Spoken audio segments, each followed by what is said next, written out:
I-check natin kung gaano katagal bago ma-full charge ang isang electric car gamit itong portable charger natin. Alas 3 nga ng hapon nang sinimulan ko siyang i-charge. At sa ngayon ay meron siyang 30%. Dahil extension cord lang ang ginamit natin dito, sinubukan ko din siyang i-check kung nag-iinit ba yung mga wires niya. Dito nakumpirma ko na hindi naman pala nag-iinit kahit extension wire lang ang ginamit mo. Habang nagcha-charge tayo ay bisitahin naman natin ang ating manufacturing area. Halos lahat ng mga successful na water refilling station ay dito ginawa. At kung bakit Alfred Watermax ang pangalan ng channel ko ay dahil ito ang main business namin. Sakto ay nabuti natin sila nagkakarga ng mga pyesa. Welcome po sa Pambansang Tubig, ang Watermax Enterprises. Dito po tayo ngayon sa ating showroom kung saan naka-display ang mga laundry machine, ang mga reverse osmosis na pangbahay, at ang mga equipment na ginagamit sa water refilling station business, na kung saan dito nyo mabibili ang pinaka-quality at pinakamurang water refilling equipment pagdating sa negosyong tubig. Pagtatak Watermax, sigurado multi-awarded company yan. Dahil ako mismo ang nagche-check ng mga machine bago ilabas. Ito nga pala yung hydro testing area namin, na kung saan lahat ng machine na ginagawa dito ay chine-check nating maigi. Dahil ang top priority natin ay mabigyan kayo ng quality at malinis na tubig, ipapakita ko sa inyo kung gaano ka-quality yung lumalabas sa aming produkto. Ang tawag sa pang-test nito ay Total Dissolved Solid o hindi tawag na TDS. Tignan nyo yung finished product, number 1 lang ang nababasa, na kung saan may yahalin tulad mo ito or mas quality pa ito doon sa mabibiling mong tubig na nasa bote na. Ngayon naman ay i-check natin ang water supply na kinukuha natin. Itong pinagkuha natin ay deep well kaya nag-reading siya ng 295 na kung kukumpitin nyo, tinanggal niya ang dumi ng 99.95% or maasabi natin na 0.05% na lang ang nakalusot doon sa ating mga filtration, na masisigurado natin na napakalinis na nito. Dahil ang filtration system na ginagamit natin dito ay mas maliit ng 100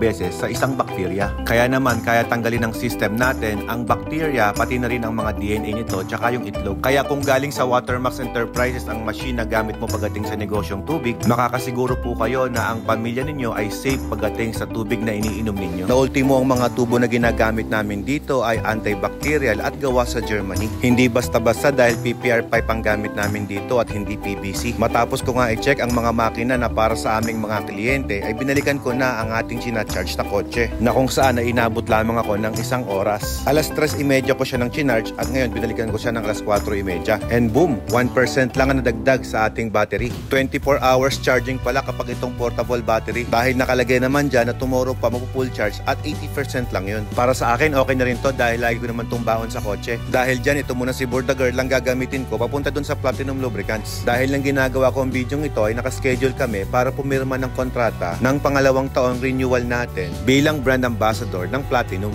Ito nga pala yung itsura ng charger niya kapag puno na siya. Sa 80% niya ay makakarating na siya ng 324 kilometers. Maraming salamat sa pagsama sa akin sa video ito. Sa next video natin, anong kotse ang gusto nyong ma-review natin? Pili lang po kayo dito sa garahe natin. I really appreciate your comments, shares, and like. Hanggang dito lang muna ang ating video. Paalam!